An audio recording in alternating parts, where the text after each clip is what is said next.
Take a California-based ex-Yankee, put him on the Blue Ridge Parkway on a 2017 Indian Roadmaster, with a big, new, standard equipment infotainment system smack dab in the middle of the redesigned dashboard, and what do you get?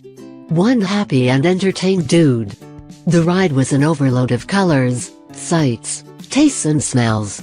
My previous experiences in the South were mainly driving from New York to Miami on I-95. Not exactly the best way to soak up local color, although I did enjoy a nice spin in Tennessee once on the 2015 Roadmaster. I'd never ridden the fabled back roads here and, I reckon, the Roadmaster was just about the perfect bike to load up and cruise these labyrinthine, perfectly paved byways. So there I was, in Charlotte, NC, ready to see what all this is about. Apart from the infotainment system, Indian Motorcycle has made no other changes to the 2017 Chieftain and Roadmaster. For those of you who eschew modern electronic gadgetry on your bike, I understand, so buy a 2016 model. If you are like me and enjoy music while riding, hearing GPS instructions, seeing trip data and more, then read on. Naturally, the new infotainment system is housed in a redesigned dashboard that moves the speedometer and tachometer outward. These units are nicely contoured and retain last year's functions of displaying fuel level, gear position and such. The new, bright 7-inch, 800x480 resolution capacitive works with regular gloves. Touchscreen does all the heavy lifting for the myriad features of the Infotainment system, for lack of a better name. It allows pinch and swipe motions to zoom and navigate the screen. It's worthy to note that Indian did not buy a unit from any established supplier and fit it in the dash. Rather, they have created an entirely new system that is quite capable and much different in look, feel and operation with existing units available from other manufacturers, and they deserve a lot of credit for this. Our ride was in late June, and the system I used was a late beta version. Given the ability to flash firmware upgrades, I look forward to the 1.0 version as well as the additional and inevitable refinements over time, as is Indian's commitment to the platform.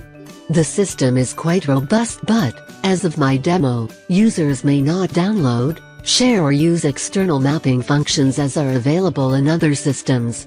There is no live traffic function. Also, buyers will get 3 years of free maps updates which are accomplished, along with firmware updates, using the included flash drive. There is just so much here. The system boots up in about 10 seconds from key on, which is quicker than most I've seen.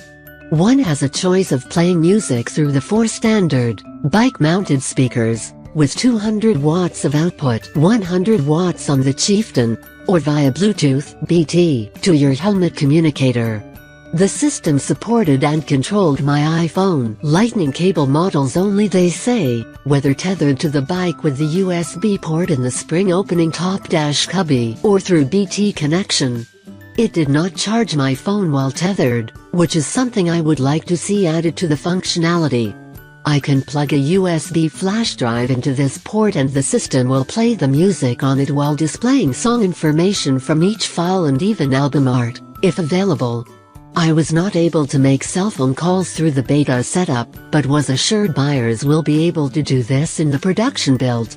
So owners will be able to make and take calls as well as, on the iPhone or Android, use the Siri or OK Google functions to do many voice-activated chores like read you your last message, or email, and reply, if desired.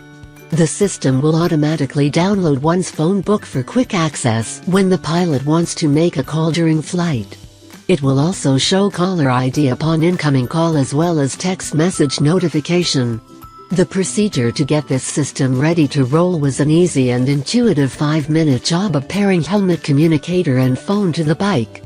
The helmet communicator is optional if you only want to use the speakers. Before doing this, I broke the existing pairing between my helmet BT and my phone, so there would be no odd pairing to interrupt the bike's system, which is the hub that controls all activity. As is my usual modus operandi, I didn't read the manual so I might determine ease of use. 1 or 2 button presses later I was in BT pairing mode and paired both units to the bike, one at a time. This happened in seconds and on the first try. I breathed a sigh of relief given the problems I have experienced using other systems.